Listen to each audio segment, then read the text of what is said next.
Pedra do Sal à Rio de Janeiro, le rendez-vous des amoureux de la samba. Si cette musique a vu le jour à Bahia, dans le nord-est du Brésil, son histoire est inséparable de ce quartier de Rio, surnommé la Petite Afrique. C'est ici que la samba a pris de l'ampleur, ici qu'est née la première école. C'est ici que s'est enracinée la culture bahiyanaise et qu'ont eu lieu les premières manifestations culturelles. C'est pour cela que la Pedra do Sal est considérée comme le berceau de la samba à Rio de Janeiro. Ce lieu culte a pourtant longtemps été oublié par les autorités locales. Ce n'est qu'il y a 10 ans que Valmir et ses amis musiciens lui ont redonné vie en y réintroduisant les rythmes de la samba.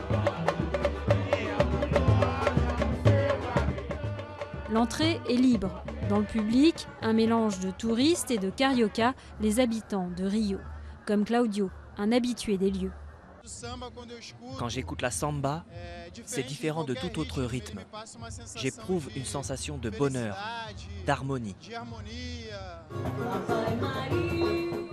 Pedra do Sal, c'est là aussi que les Moça Prosa se sont connus il y a 4 ans. Ce soir, elles chantent à Copacabana, 9 femmes, un véritable phénomène dans un monde encore principalement dominé par des musiciens masculins. Au départ, ils prennent peur, ils nous disent « Comment vous jouez de la samba, vous jouez vraiment ?» Ils sont toujours un peu sceptiques. Mais quand ils viennent nous écouter et qu'ils voient comment on joue, ils voient bien qu'on joue comme les hommes. Enfin, pas tout à fait selon Ricardo, fervent amateur de samba.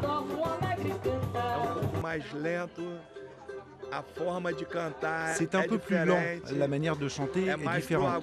Elles sont plus dans les aigus que dans les graves, mais le masculin et le féminin sont complémentaires. L'idéal, c'est quand ils jouent ensemble. Au féminin ou au masculin, une chose est sûre, 100 ans après sa naissance, la samba fait toujours autant vibrer les cariocas, et pas seulement pendant le carnaval.